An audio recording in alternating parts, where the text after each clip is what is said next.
अब आ जाइए इमरान खान के आज के उस बयान की तरफ जिसके बाद सोशल मीडिया पर टेलीविज़न पर काफ़ी हंगामा सा बरपाया। कुछ लोग कहते हैं कि देखें इमरान खान साहब तो राज़ी हो गए, ये तो लेट गए, ये तो माफ़ी के लिए तैयार हैं और बिल्कुल सो ऑन। ये इस तरह का नैरेटिव वन साइडेड जो है वो चलाया जा रहा है। पीटीआई के लिए इस वक्त मुश्किल सूरत हाल इस वजह से भी है कि जो उनका मौक़िफ़ है वो उस तरह से मीडिया में स्पेस नहीं हासिल कर रहा, तो वन साइडेड नैरेटिव जो है वो ज़्यादा आगे दिखाई देता है। लेकिन एट दी एंड जाके होता ही है कि वो नैरेटिव डाउन हो जाता है और थ्रू सोशल मीडिया या वॉट एवर जिस भी मीडियम से पीटीआई वापस काउंटर अटैक करती है या एक तरह से रिएक्ट करती है, रिटेलिएट करती है, तो उनका नैरेटिव वापस आने लगता है।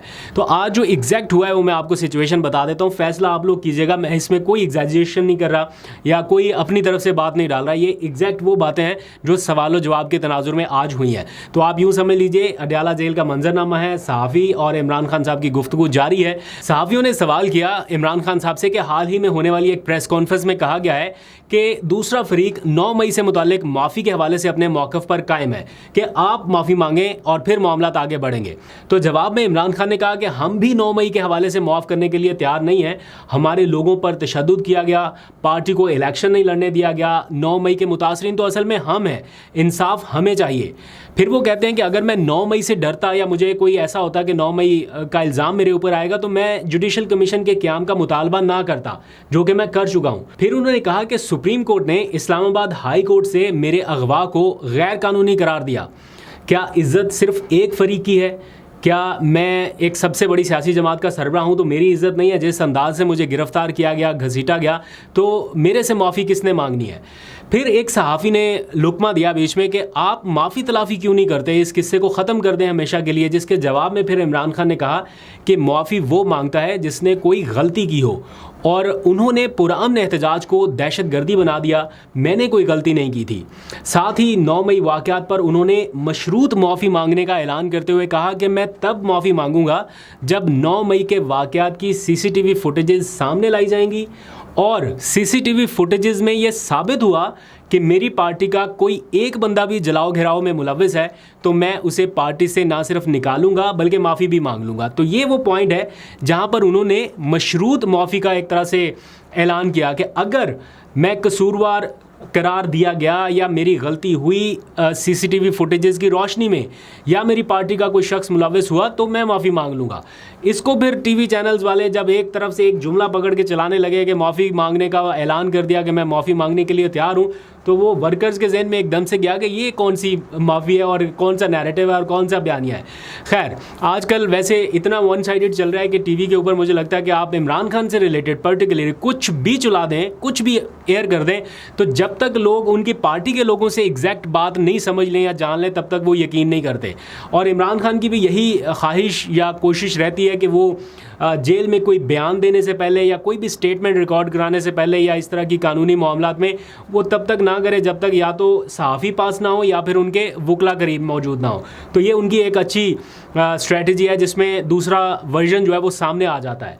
फिर इमरान खान कहते हैं कि बल्कि एक सहाफ़ी ने उनसे पूछा कि 9 मई के वाक़यात में पीटीआई के लोगों को देखा गया है, फुटेजेस में नज़र आया कि कुछ लोगों ने हमला करने की कोशिश की है या कुछ लोग जो हैं वो हसास तनसीबात के ऊपर देखा गया फुटेजेस में कि पेट्रोल बम भी फेंक रहे हैं। ख़ास तौर पर रावलपिंडी के कुछ मुकामी तंजीमी ओहदेदारान के हवाले से ऐसी फुटेजेस सामने आई हैं कि कुछ ने पेट्रोल बम का इस्तेमाल किया। तो जवाब में इमरान खान ने कहा कि अगर कोई तंजीमी ओहदेदार हसास इमारतों में इस तरह की कार्रवाइयों में मुलव्विस हुआ तो उसे कड़ी से कड़ी सज़ा दी जाए और इसीलिए मैं कह रहा हूँ कि सीसीटीवी फुटेजेस सामने लाई जाएँ।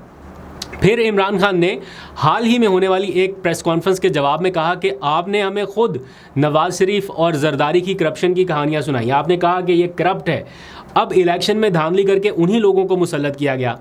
फिर उन्होंने फ़ौज के बतौर इदारा उन्होंने कहा कि ये कौमी इदारा है और इसका तहफ़्फ़ुज़ हम सब की ज़िम्मेदारी है। ये बहुत अच्छा स्टेटमेंट है, यानी बहसीयत इदारा वो अभी भी यही बात कह रहे हैं कि इसका तहफ़्फ़ुज़ हम सब की ज़िम्मेदारी है। फिर बांग्लादेश के हवाले से भी कुछ सवाल जवाब हुए तो उन्होंने कहा कि बांग्लादेश के हालात से ज़्यादा पाकिस्तान के हालात बुरे हैं। हमारे मुल्क में महंगाई और बेरोज़गारी बांग्लादेश की निस्बत ज़्यादा है।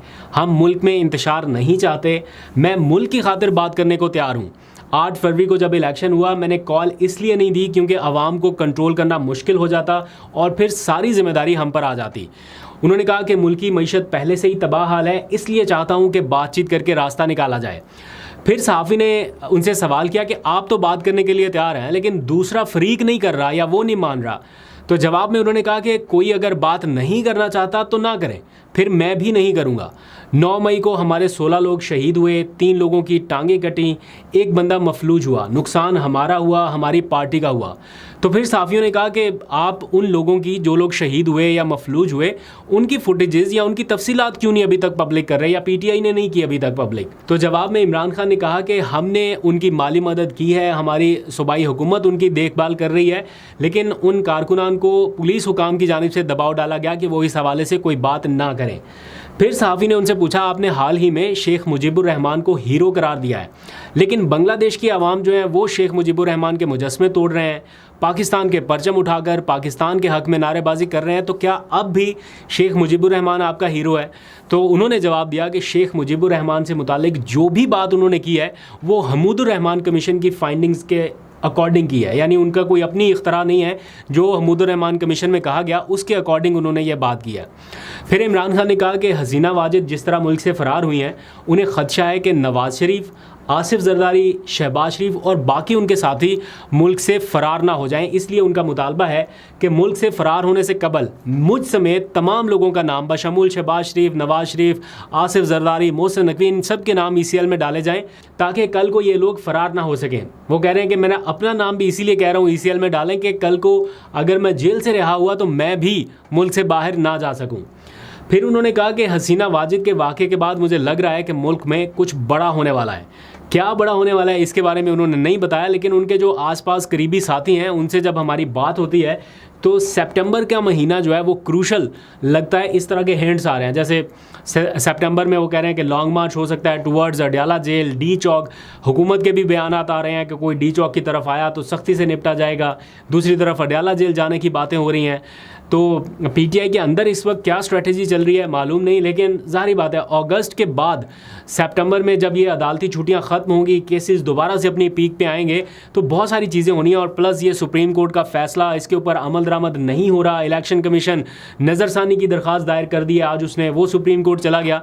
तो अगर पीटीआई को मखसूस नशिस्तें ना मिली, साथ इमरान खान की रिहाई का मामला भी लटक गया, तो फिर अगस्त के बाद सितंबर या अक्टूबर जैसे जो मंथ हैं ये काफ़ी क्रूशल होने वाले हैं। तो इमरान खान जिस तरह से हिंट दे रहे हैं कि बांग्लादेश जैसी सूरत हाल यहाँ पर ना हो जाए, और उनके बाकी साथी भी जिस तरह से बता रहे हैं कि हसीना वाजिद के फ़रार होने में तो हेलीकॉप्टर काम आ गया, पाकिस्तान से इतनी रेंज में ना ईरान की तरफ जा सकेंगे ना काबिल की तरफ, तो कुछ ना कुछ है।